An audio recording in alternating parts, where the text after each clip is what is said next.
Hey guys, Ash here coming at you today, Raid Shadow Legends with another champion guide. This time is going to be on a good one. It is Uugo. She is a Magic Affinity, Ogren Tribe, Epic Champion, just an incredible debuffer and support champion all rolled into one. The best thing about Uugo, well, we'll get to it in a moment here, but it's really the versatility. It really truly is two champions rolled into one, which allows you to kind of have that extra damage dealing slot on your team or support on your team in addition to everything that she brings to the table. Really an S-tier epic champion still, even a year or 2 years after she was introduced to the game. Anyway, we have some requests, some shout-outs to you guys. 40 family looking for a Nethril, a Lugan, an Uugo, and Tagore. I think we've done a Tagore guide, right? We will be seeing a little bit of Tagore in today's video as well. We have Nuggets asking for Uugo. We have Nuggets asking for more Uugo. We have Alonzo. We have Ishva. We have Akis plays. We have Leon, Little Eon, excuse me. And then we have Magnolia Torres. We actually have like literally dozens and dozens of requests for Uugo. So I can't give a shout out to all of you today, but let's leave it there and jump into this amazing epic kit. Guys, as I said, Ogren Tribe Epic Champion. Here she is. It is Uugo, the Witch Doctor. She definitely has that aesthetic about her. I am a big fan aesthetically of this champion, especially for an epic. She's, yeah, she's great. She's like total Witch Doctor vibes, as I've already mentioned. An epic support on the A1 Black Hand, attacks one enemy. 35% chance of placing a leech for 2 turns. The chance does increase by 5% for each enemy alive, which you love. Obviously, in areas like Hydra, areas like Spider, we're going to have a higher chance at landing that leech, which is great for heals for the entire team.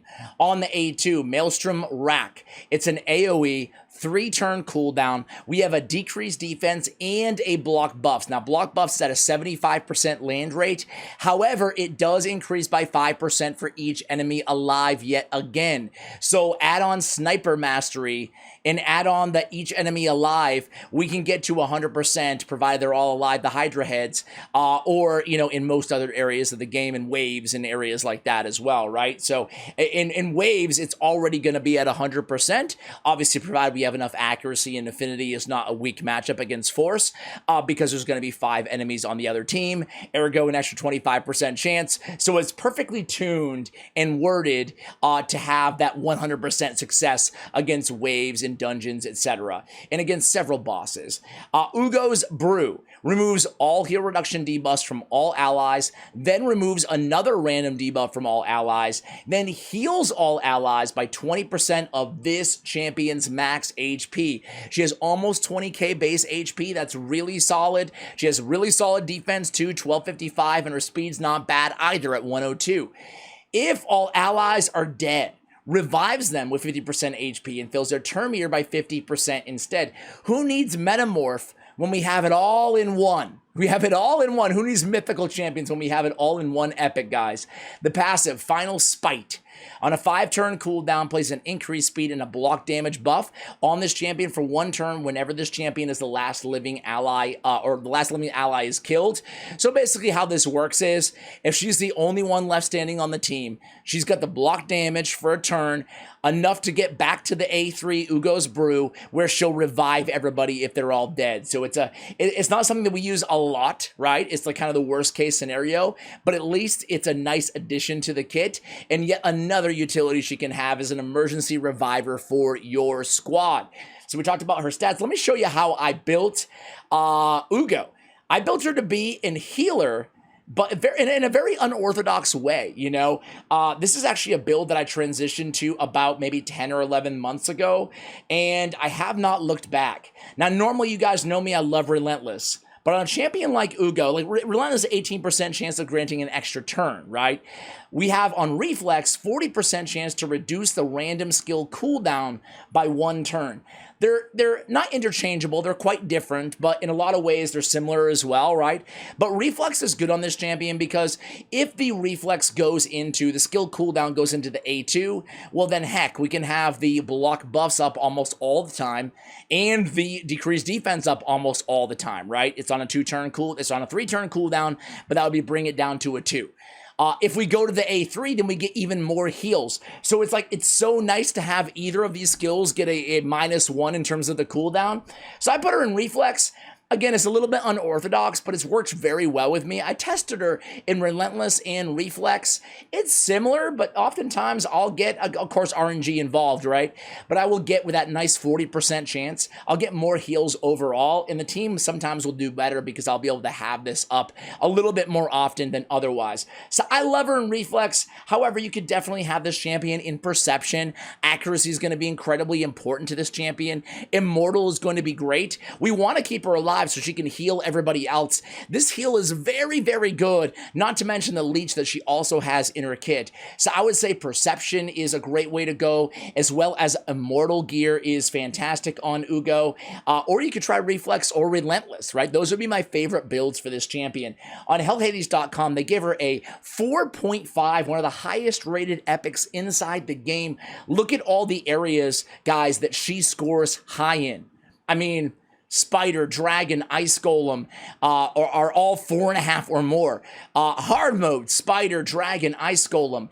Clan Boss, Hydra Clan Boss. She's one of the best in Hydra Clan Boss, including legendary champions. A lot of endgame accounts that have almost every legendary in the game still use Uugo. That should tell you a lot, myself included. We're going to see her in Hydra today, by the way, as well. Doom Tower, Iron Twins, good scores. Eternal Dragon, Nether Spider, Celestial Griffin, Dark Fae. You can use her almost everywhere. Book value, 8 out of 10. I would almost give it a 10 out of 10, guys. I do think you don't have to book her. She's amazing no matter what. But I think that if you're going to put your epic books, the skill tomes into any champion, put him into Uugo, man. Like, why not? Why wouldn't you, right? She's a 5.2 multiplier on her A1 and a 4.8 on her A2. She's not really built for damage, guys. You can get, as you can see here, you can get War Master and she'll deal some damage. She'll put up 1 million or 2 or 3, depending on how long we last in Hydra, right? But she's not going to be a DPS. She's going to be supporting and debuffing, right? 2 champions rolled into 1. That's why Uugo is so incredible. Blessings. I actually really like a rare blessing, and it's Miracle Heal on this champion. So sure, you can use it in some areas of the game where you're going to need to, improve your destroyed max HP, such as Sand Devil, but you get HP, and we want to build it with as much HP as possible to really take advantage of that great heal on that A3 ability, okay? So we also get 50% chance to restore destroyed HP. There we go, Ash. Learn how to talk if you're going to go into YouTube, guys. Just a little tip for you guys out there. That'll be 10% of the heal, but again, we get that base HP as well. Other options, I see some people recommending Cruelty on this champion. She could be your Cruelty champion on your team. If you wanted to run her in a Fire Knight team, you could run her with Phantom Touch as well for some bonus damage, or against Clan Boss. So Phantom Touch, I feel like, is a viable option as well on this champion. You get some extra base attack, and her damage does scale off of attack on Phantom Touch, which is also nice, Her multipliers are not bad, but her base attack is so low anyway. So again, let me see. Commanding Presence could be another option for this champion. So there's a few different ways that I mentioned that you could go in terms of blessings on her. So guys, Masteries on Uugo. Let's go ahead and pick them out together here. I had an old build, but I wasn't incredibly happy with it. Now I want to build her. There's a few different ways we can build her. We can go defense and support. We can go offense and support. We pretty much want support 100% on this champion, right? And then after that, it depends on if you want more survivability or damage mitigation with solidarity, with bulwark, masteries like that. But I like running her with damage, offense, and support. So let's do offense first because it's pretty basic, pretty easy. We're going to go a little bit extra crit rate, extra crit damage, and after that, we're just going to hug the left-hand side. It's as easy as that. Going to go all the way down, we're going to select War Master to be our tier 6 mastery for Uugo, okay? Getting some nice extra damage from this champion. Otherwise, she's not going to really put out anything for damage. At least we get, as I mentioned before, a few million against bosses, depending on the run. So on support, we can choose to go accuracy or HP and healing. So it's really all about pinpoint, Charge Focus, Swarm Smiter, maybe Evil Eye, maybe Master Hex, or going that route. Or we can go with HP instead and try to get more healage from this champion, right? So what I'm going to do is I'm going to have a little bit of, I'm going to go with Exalt and Death. I'm going to come down with Arcane Celerity. 30% chance of increasing the turn meter by 10% when a debuff cast by this champion is removed or expires. She has block buffs, she has decreased defense, and she has the leech on the A1. So we definitely want to take advantage of that. Just be careful. Don't go with that mastery if you're going to be on a speed-tuned team, specifically Demon Lord Clan Boss, okay? We will go with Evil Eye, and we also will go with, you know what? Let's go Healing Savior as well. Might as well, right? Let's go. Yeah, I want to make sure yeah, let's do it. Let's go Merciful Aid. Now, if I had triple perception or accuracy sets or speed sets on this champion, all of which are viable on Uugo, I would go with Lore of Steel instead of Merciful Aid. I do want to go Master Hexter. I think it's fantastic on her, as well as Sniper. Snipers are great. Both Master Hexter and Sniper are very, very good on Uugo, right? For obvious reasons. We're going to bump this up to a 40% chance, plus 5 for every alive enemy. We're going to bump this up to a 55, plus 5 for every alive enemy. So the Sniper's great, and Master Hexter extend those durations to potentially a 3-turn on those debuffs. So really happy with these mastery choices here, guys. I like this a lot better than the one that we had previously going into this video. In terms of gear, well, we have accuracy on the banner.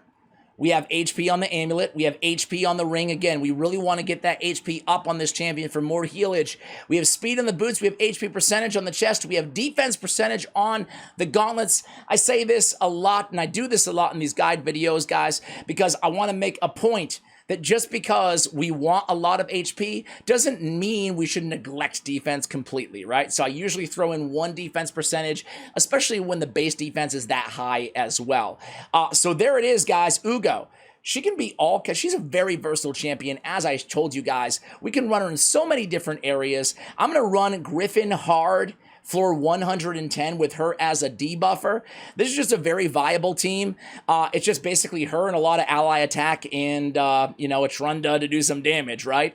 But it's really nice having her as a debuffer and, for the 20th time, a healer as well, on top of everything else, right? Very versatile champion, very cool champion. After this, I'm going to run her in Hydra. She's not a typical arena champion, but she could be. You could build her fast enough to be an arena debuffer. Block buffs is great, right? And then on top of that, she comes back in and heals, right? So there's a lot of different ways we can build this champion. Let's go ahead and take down this Griffin, guys. Well, guys, I had to take a call, and look at this. About 45 minutes later, we're still waiting at the Griffin. I promise this is not as long as this run would have taken, right? Yeah, no big deal, guys. We can kill the Griffin in, about an hour of your time. That's typical Raid Shadow Legends. Anyway, back to Uugo here. My AC broke. A long story that you guys don't care about, but my AC broke. And the guy, the repairman, or the guy who gave me a quote on to repair it, he was a talker. So I think probably around maybe 10, 15 minutes turned into about an hour. So anyway, guys, back to Uugo here. She is, she's a superstar, man. She didn't land the leech there on that A1, but I mean, I've said it a few times. We'll go into Hydra after this as well. I could show you, as we saw, on Hell Hades, right? I could show you her in so many different areas of the game. She excels almost everywhere, but it would be kind of repetitive, right? We kind of know what she brings to the table. Now, see that heal reduction? It's going to be removed on top of another buff, right, from Trunda in that example. So not too bad. We can see significant heals as well there. A little bit of damage from the War Master. Not a bad champion, or not a bad, role or utility there, considering all the buffs and the healing that she's bringing as well. Let me go to Hydra Clan Boss, as mentioned. We're going to go hard. And I put together this team almost all epic. Not really. 3 epics. My bad. So we have Contra, we have Nishak, and we have Mithrala. So 2 previous Fragment Summon / Fusions, and Mithrala Lightbane, who's just amazing everywhere. We're going to have Uugo. She's playing such a pivotal role on this team, though. She is obviously we're not going to get her revive in this team, but we have Tagore in there as a reviver. But she's going to be bringing, again, we've talked about it a few times, the decreased defense, and the block buffs, and all those heals, and cleansing debuffs. I mean, even 1 debuff removed from that A3, extremely valuable, extremely valuable. Sometimes, if it's True Fear, Sometimes that's all we need is one removed, right? So I wouldn't count on her as your only true fear remover. That's why we have Inquisitor Shamil on this team.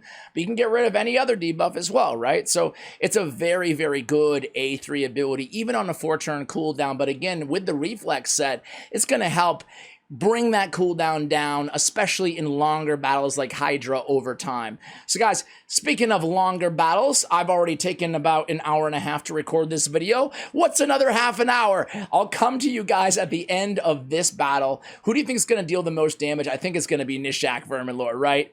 Is it really a competition here? We'll see at the end. I'll come back to you guys in just a moment. Let's let Uugo shine and Inquisitor just take his time with those A1s. Be right back, guys. So guys, honestly, a lot better than I thought here. An easy 1 key with this squad. 67.62 million damage on Hydra hard. Nishak coming in leading the way with 25 million in terms of damage. Uugo helping out a little bit, almost 4 million damage. But more importantly, all those heals, 1.2 million in the heals, not to mention everything else she is bringing to the table. We talked about it a lot in this video, but the decreased defense and, actually equally as important, the block buffs on those Hydra heads. So guys, that is going to do it for this Uugo guide. And tremendous, incredible epic champion. Congratulations on if you just pulled her or if you're maxing her out for the first time. Much love. Keep the champion guide request coming in the comments below. And as always, take care, guys.